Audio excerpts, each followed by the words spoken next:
요즘 사람들 속에 있으면 괜히 숨이 막히는 것처럼 느껴지지 않으셨습니까?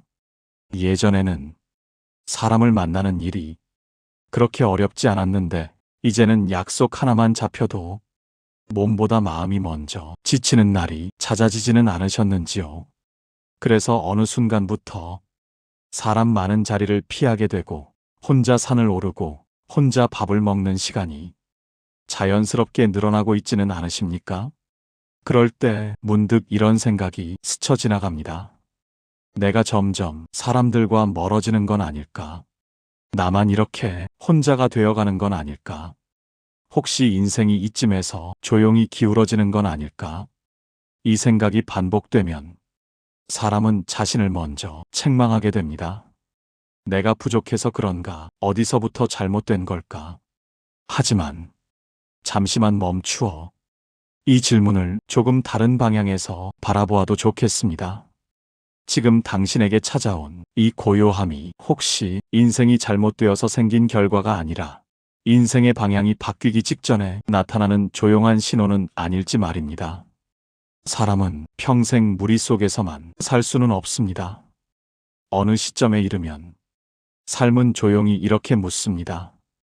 이제는 남의 속도가 아니라 내 호흡으로 살아도 되지 않겠느냐 하고 말입니다.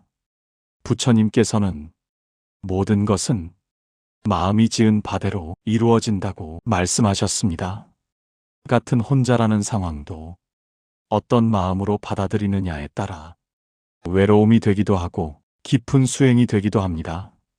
지금의 당신은 외면당한 사람이 아니라 삶이 한 단계 깊어지고 있는 사람일지도 모릅니다. 오늘 이 시간에는 지금 당신이 겪고 있는 이 혼자 있는 시간이 왜 아무에게나 주어지지 않는 시간인지, 그리고 이 시간이 앞으로의 삶을 어떻게 바꾸어 놓는지에 대해 조용히 이야기를 나누어 보려 합니다. 혹시 이 이야기를 들으며 이런 생각이 든다면 그것만으로도 충분합니다. 아, 이 이야기는 남의 얘기가 아니라 내 이야기일지도 모르겠구나. 인생을 조금 살아보면 어느 순간 분명히 알게 되는 것이 하나 있습니다. 사람이 줄어드는 시점은 결코 우연이 아니라는 사실입니다. 젊을 때는 사람이 많습니다. 아니, 많아 보입니다. 함께 웃고, 함께 술을 마시고, 서로의 사정과 이야기를 나누며 마치 평생 함께 갈 것처럼 어울립니다. 그때는 그것이 당연한 줄 알았습니다. 사람이 많아야 잘 사는 것 같았고 늘 누군가 곁에 있어야 내 인생이 제대로 굴러가는 것처럼 느껴졌습니다. 하지만 어느 순간부터 조금씩 달라지기 시작합니다. 약속은 하나둘 줄어들고 먼저 연락하지 않으면 소식이 끊기고 문득 돌아보니 예전만큼 자주 얼굴을 보는 사람이 곁에 남아있지 않습니다. 이때 마음이 불안해집니다. 내가 뭘 잘못했나? 사람들에게 외면받는 건 아닐까? 혹시 내가 쓸모없는 사람이 되어가는 건 아닐까? 그래서 많은 사람들이 이 시기를 실패라고 부릅니다. 외로움이라고 규정해버립니다. 하지만 부처님께서는 이 시간을 전혀 다르게 보셨습니다. 모든 인연에는 생겨나고 머물고 사라지는 자연스러운 흐름이 있다고 말씀하셨습니다. 불처럼 붙던 인연도 때가 지나면 자연히 흩어지고 억지로 붙잡는다고 해서 머물러주는 것은 아닙니다. 인연이 떠난다는 것은 당신이 부족해졌다는 뜻이 아니라 그 인연의 역할이 이미 끝났다는 뜻일 뿐입니다. 젊을 때의 관계는 서로의 빈자리를 채우기 위한 경우가 많습니다. 외로움을 달래기 위해, 불안을 가리기 위해, 혼자가 아닌 것처럼 보이기 위해 사람들과 어울립니다. 그래서 그 시절의 관계는 넓지만 얕습니다. 함께 웃지만 깊이는 없고 자주 만나지만 정작 마음은 닿지 않습니다.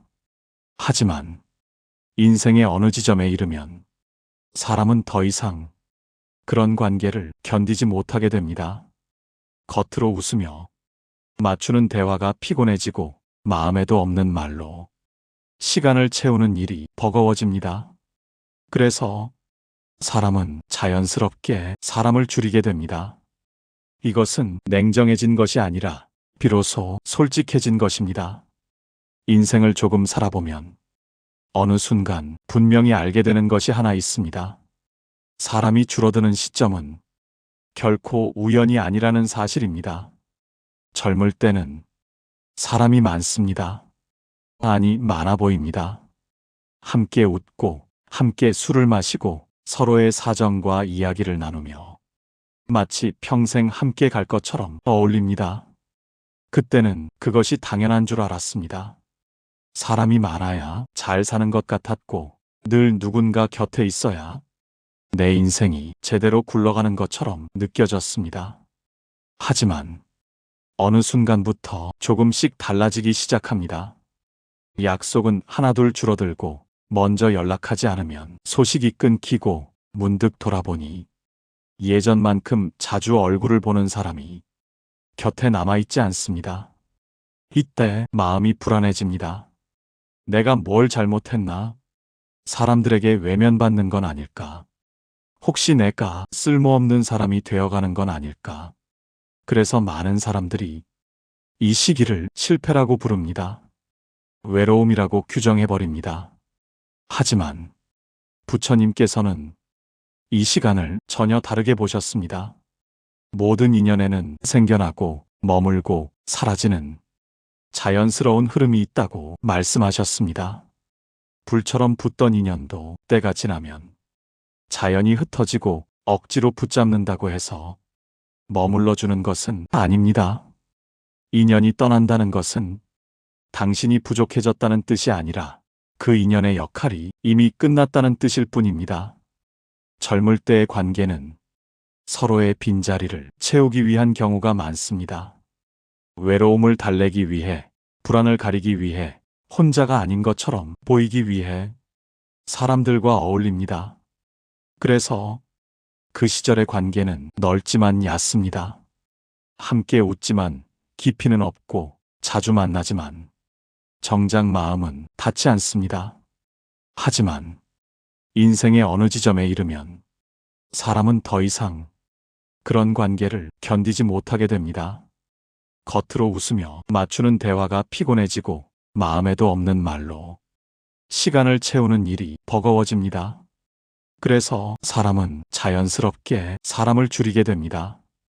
이것은 냉정해진 것이 아니라 비로소 솔직해진 것입니다. 사람들은 흔히 이렇게 말합니다. 혼자 있으면 불안해진다고, 사람들과 함께 있어야 그나마 안전하다고 말입니다. 그래서 다수가 가는 길을 따라가면 적어도 틀리지는 않을 것이라 믿으려 합니다. 혼자만 다른 길을 가는 것은 괜히 위험해 보이고 괜히 불안해 보이기 때문입니다.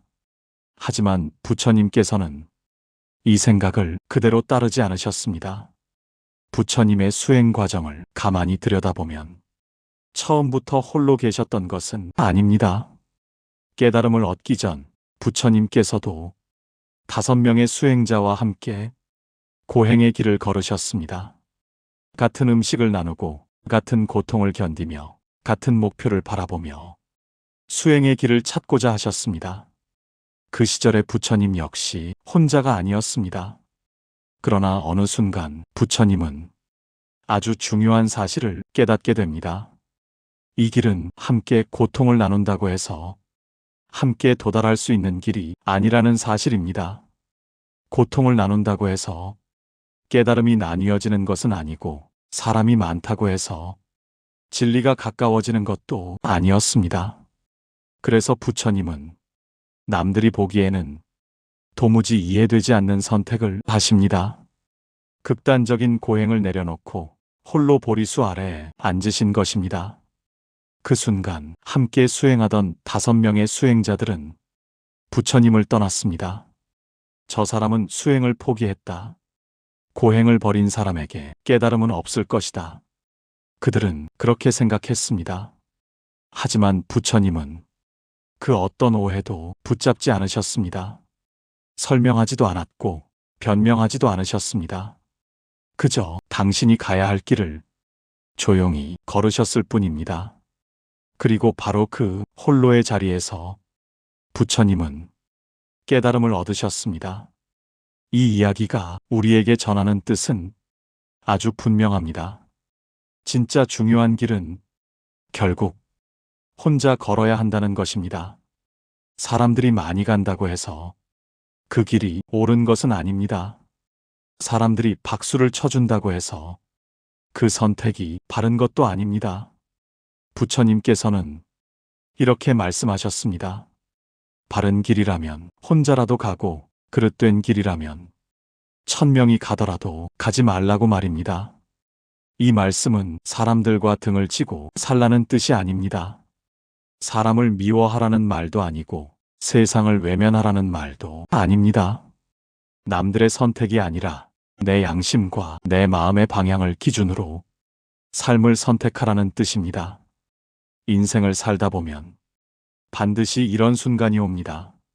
누군가와 함께라면 편할 것 같지만 마음 한구석이 계속 불편한 길, 반대로 혼자라서 두렵지만 이상하게 마음은 편안한 길. 이때 대부분의 사람들은 불안함을 피하기 위해 다수가 가는 길을 선택합니다. 그래야 외롭지 않기 때문입니다. 하지만 그렇게 선택한 길 끝에서 많은 사람들이 뒤늦게 묻게 됩니다. 이게 정말 내가 원하던 삶이었나? 부처님께서는 이 질문을 남기지 않기 위해 홀로의 길을 택하셨습니다. 지금 당신이 사람들과 조금 떨어져 있는 것도 어쩌면 같은 이유일지 모릅니다. 더 이상 마음에 없는 선택을 반복하고 싶지 않아서 남들의 기준에 맞추느라 자신을 소모하고 싶지 않아서 말입니다. 그래서 인생의 어느 지점에서 사람은 조용히 혼자가 되는 길로 발걸음을 옮깁니다. 이 길은 처음에는 불안합니다. 누군가 곁에 없다는 사실이 유난히 크게 느껴지기 때문입니다. 하지만 시간이 지나면 이 불안은 서서히 사라집니다. 그 자리에 다른 감정이 남습니다. 묘한 단단함입니다. 누가 뭐라 하지 않아도 내 선택을 믿을 수 있는 힘, 칭찬받지 않아도 내가 옳다고 느끼는 길을 계속 걸을 수 있는 힘입니다. 부처님께서 말씀하신 수행자의 모습이 바로 이것입니다. 남에게 의지하지 않고 스스로 설 수 있는 사람. 이 힘이 생기면 사람들의 말은 참고 자료가 될 뿐 기준이 되지 않습니다. 세상의 흐름은 정보가 될 뿐 방향을 결정하지 않습니다. 지금 혼자 있다는 사실은 당신이 잘못되어서가 아닙니다. 오히려 당신 안에 이제 혼자 걸을 수 있는 힘이 자라기 시작했다는 증거입니다. 이 길은 쉽지 않습니다. 하지만 분명한 것이 하나 있습니다. 이 길 끝에는 남의 인생이 아니라 당신의 인생이 기다리고 있다는 사실입니다. 혼자 있는 시간이 길어질수록 사람은 조금씩 달라집니다. 처음에는 그저 사람이 줄어든 것 같고 생활이 조용해진 것 같고 괜히 마음이 허전해진 것처럼 느껴질 뿐입니다. 하지만 어느 날 문득 이 변화가 겉의 문제가 아니라 속에서 일어나고 있다는 것을 알게 됩니다. 이 변화는 누군가 알아봐 주지 않습니다. 표가 나지도 않고 칭찬을 받지도 않습니다. 그래서 많은 사람들은 이 변화를 변화라고 부르지 않습니다. 하지만 부처님의 눈으로 보면 이 시기야말로 사람이 가장 많이 자라는 때입니다. 이때 사람 안에서는 세 가지 힘이 조용히 자라납니다. 첫째는 몸의 힘입니다. 혼자 산을 오르다 보면 몸은 거짓말을 하지 않습니다. 힘들면 힘들다고 말하고 쉬어야 할 때는 쉬라고 신호를 보냅니다. 사람과 함께 있을 때는 이 신호를 무시하기 쉽습니다. 괜히 약해 보일까봐, 괜히 뒤처질까봐 몸을 몰아붙입니다. 하지만 혼자일 때는 그럴 이유가 없습니다. 내 몸의 속도를 내가 정합니다. 이렇게 걷다 보면 몸은 조금씩 나를 믿기 시작합니다. 이 사람은 나를 함부로 쓰지 않는구나. 이 사람은 나를 끝까지 데려가려 하는구나. 이 신뢰가 쌓이면 몸은 쉽게 무너지지 않습니다. 부처님께서 몸을 수행의 그릇이라 하신 이유가 여기에 있습니다. 그릇을 아끼는 사람만이 그 안에 담길 것을 지킬 수 있기 때문입니다. 둘째는 마음의 힘입니다. 혼자 있는 시간이 길어지면 마음은 도망칠 곳이 없어집니다. 사람들 속에서는 마음이 불편해도 대화로 덮고 웃음으로 가리고 분위기로 넘길 수 있습니다. 하지만 혼자 있을 때는 그럴 수 없습니다. 그래서 처음에는 마음이 더 요동칩니다. 괜히 생각이 많아지고 사소한 일에도 감정이 흔들립니다. 이때 많은 사람들은 자기 자신을 문제 삼습니다. 나는 왜 이렇게 약할까? 나는 왜 혼자가 되면 더 불안해질까? 하지만 부처님께서는 이 상태를 실패로 보지 않으셨습니다. 오히려 마음을 볼 수 있는 자리에 들어섰다고 보셨습니다. 마음은 보지 않으면 길들여지지 않습니다. 피하면 피할수록 더 거칠어집니다. 하지만 바라보면 조금씩 가라앉습니다. 불안이 올라오면 불안을 없애려 하지 말고, 서운함이 올라오면 서운함을 밀어내지 말고 그저 이런 마음이 있구나 하고 지켜보십시오. 이 연습이 쌓이면 마음은 예전처럼 쉽게 사람에게 끌려가지 않습니다. 칭찬에 들뜨지도 않고 비난에 무너지지도 않습니다. 이것이 마음의 힘입니다. 셋째는 사람을 가려보는 힘입니다. 혼자 있는 시간이 길어질수록 사람을 보는 눈은 이상하리만큼 또렷해집니다. 누가 옆에 있으면 내 마음이 편안해지는지, 누가 옆에 있으면 괜히 숨이 막히는지가 분명해집니다. 예전에는 이런 느낌을 애써 무시했습니다. 내가 예민한가 보다. 내가 참으면 되지. 하지만 이제는 그렇게 넘기지 않습니다. 이것은 이기적인 변화가 아닙니다. 성숙한 변화입니다. 부처님께서 악한 벗을 멀리하라 하신 이유는 사람을 미워하라는 뜻이 아니라 자기 삶을 흐트러뜨리지 말라는 뜻이었습니다. 혼자 있는 시간은 이 기준을 분명히 세워줍니다. 그래서 사람은 관계의 숫자는 줄어들어도 관계의 무게는 오히려 더 단단해집니다. 이 세 가지 힘이 함께 자라면 사람은 더 이상 외로움에 끌려다니지 않습니다. 혼자 있어도 불안하지 않고 누군가 곁에 있어도 기대지 않습니다. 지금 당신이 이 시간을 지나고 있다면 이미 이 힘들이 당신 안에서 자라고 있다는 뜻입니다. 아직은 눈에 띄지 않을 수 있습니다. 하지만 분명히 말할 수 있습니다. 이 힘은 앞으로 올 어떤 인생의 파도 앞에서도 당신을 쉽게 무너지지 않게 할 것입니다. 사람들은 종종 이렇게 묻습니다. 왜 하필 나에게 이런 시간이 왔을까? 왜 나는 사람도 줄고 삶이 조용해지고 혼자가 되었을까? 이 질문을 붙잡는 방향에 따라 사람의 마음은 전혀 다른 곳으로 흘러갑니다. 이 질문을 자책으로 붙잡으면 사람은 스스로를 무너뜨립니다.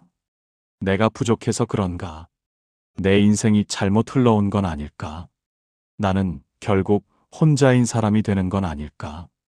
하지만 이 질문을 조금 다른 자리에서 바라보면 전혀 다른 답이 보이기 시작합니다. 하늘은 아무에게나 고요한 시간을 주지 않습니다. 아무에게나 혼자의 시간을 허락하지도 않습니다. 왜냐하면 이 시간은 잘못 쓰면 사람을 무너뜨리지만 제대로 쓰면 사람을 완전히 다른 존재로 바꾸어 놓는 시간이기 때문입니다. 부처님께서는 사람은 감당할 수 있는 만큼의 업과 인연을 받는다고 말씀하셨습니다. 이 말은 곧 지금의 상황도 당신이 감당할 수 있다고 보았기에 주어졌다는 뜻입니다. 지금 혼자라는 사실은 하늘이 당신을 버렸다는 증거가 아닙니다. 오히려 당신을 믿고 있다는 신호입니다. 이제는 남의 기준에 맞추지 않아도 될 만큼, 사람들 속에 섞이지 않아도 스스로 설 수 있을 만큼 당신이 자라났다는 뜻입니다. 그래서 하늘은 사람을 조금씩 물려주고 불필요한 소음을 거두어가고 대신 고요를 남겨두었습니다. 이 고요 속에서 당신은 무엇을 하고 있습니까? 누군가의 시선을 의식하지 않고 내 하루를 살아보고 있지는 않습니까? 남의 기대가 아니라 내 양심을 기준으로 선택하고 있지는 않습니까? 이 모든 것이 이미 변화의 시작입니다. 부처님께서는 자신을 등불로 삼고 법을 등불로 삼으라고 말씀하셨습니다. 다른 누구를 의지처로 삼지 말고 나 자신과 가르침을 의지처로 삼으라는 뜻입니다. 지금의 이 시간은 바로 그 연습을 하는 시간입니다. 누군가 곁에 있어야만 마음이 놓이던 삶에서 누가 없어도 흔들리지 않는 삶으로 옮겨가는 과정입니다. 이 과정이 끝나면 사람은 분명히 달라집니다. 복이 와도 그 복에 휘둘리지 않고 사람이 다가와도 의존하지 않습니다. 혼자서도 충분히 설 수 있기 때문입니다. 그래서 이 시간은 복을 부르기 위한 시간이 아니라 복을 감당할 그릇을 키우는 시간입니다. 그릇이 작은 사람에게 큰 복이 오면 그 복은 오히려 화가 됩니다. 하지만 고요 속에서 몸과 마음과 관계를 차분히 정리한 사람에게 복이 오면 그 복은 오래 머뭅니다. 지금 당신은 그 그릇을 만들고 있습니다. 산을 오르며 다리를 단단히 하고 혼자 밥을 먹으며 몸을 돌보고 조용한 시간 속에서 마음을 가다듬고 관계를 정리하며 삶의 중심을 바로 세우고 있습니다. 겉으로 보면 이 모든 과정은 조용하고 눈에 띄지 않고 남들이 보기엔 초라해 보일지도 모릅니다. 하지만 하늘의 눈으로 보면 아주 중요한 준비입니다. 사람들이 떠난 자리에 아무것도 남지 않은 것이 아닙니다. 그 자리에 당신 자신이 남았습니다. 이제는 남에게 기대지 않고 내 두 다리로 하루를 채우는 삶, 내 손으로 내 삶을 책임지는 삶으로 옮겨가고 있는 중입니다. 그러니 지금의 혼자를 끝이라고 생각하지 마십시오. 이것은 분명히 당신 인생이 다음 장을 열기 위한 준비입니다. 이제 다시 한번 지금의 당신 모습을 가만히 떠올려 보십시오. 혼자 산을 오르는 발걸음, 사람 없는 식당 한켠에서 먹는 한 끼, 집에 돌아와 말없이 흘려보내는 저녁 시간. 예전에는 이 순간들이 쓸쓸함으로만 느껴졌을지도 모릅니다. 괜히 남들 눈이 의식되고 나만 뒤처진 것 같고 내 인생이 조용히 내려가는 길 위에 서 있는 것처럼 느껴졌을지도 모릅니다. 하지만 이제는 조금 다르게 보이지 않으십니까? 이 시간들은 버려진 시간이 아닙니다. 하늘이 일부러 비워둔 시간입니다. 시끄러운 소음을 거두고 불필요한 인연을 물리고 마지막으로 당신 자신을 남겨둔 시간입니다. 남에게 맞추느라 정작 나를 돌보지 못했던 삶에서 이제는 내 몸과 마음을 다시 불러들이라는 조용한 초대입니다. 혼자라는 사실이 부끄러운 것이 아니라 이제는 누구에게도 기대지 않고 설 수 있는 사람으로 자라가고 있다는 증거일지도 모릅니다. 부처님께서는 자신을 등불로 삼고 법을 등불로 삼으라고 말씀하셨습니다. 누군가가 곁에 있어야만 안심하는 삶이 아니라 누가 없어도 흔들리지 않는 삶을 살라는 뜻입니다. 지금의 당신은 바로 그 연습을 하고 있습니다. 아무도 대신 살아줄 수 없는 내 인생을 내 두 다리로 끝까지 걸어보는 연습입니다. 이 길은 화려하지 않습니다. 조용하고 눈에 띄지 않고 아무도 알아주지 않을 수도 있습니다. 하지만 분명한 사실이 하나 있습니다. 이 길 끝에는 남의 삶이 아니라 당신의 삶이 기다리고 있다는 것입니다. 그러니 지금의 혼자를 불쌍함으로 부르지 마십시오. 이 시간을 외로움이라고만 이름 붙이지도 마십시오. 이것은 인생 후반을 제대로 살기 위한 준비 기간이며 하늘이 당신을 믿고 맡긴 아주 귀한 시간입니다. 이 시간을 잘 지나가기만 하면 앞으로의 삶은 훨씬 단단해질 것입니다. 사람에 흔들리지 않고 말에 휘둘리지 않고 내 양심과 가르침을 기준으로 조용히 살아갈 수 있게 될 것입니다. 지금 혼자라는 사실을 부끄러워하지 마십시오. 오히려 조용히 자랑스러워해도 됩니다. 당신은 지금 하늘이 준비시킨 길 위에 서 있습니다. 이 시간을 끝이 아니라 당신 인생의 시작으로 받아들이십시오. 이 고요한 시간이 제 삶을 바로 세우는 지혜가 되게 하소서. 이 말씀이 조금이라도 마음에 닿으셨다면 구독으로 인연을 이어주시고 좋아요로 조용한 응원을 남겨주셔도 좋겠습니다. 감사합니다. 다음 말씀에서 다시 뵙겠습니다.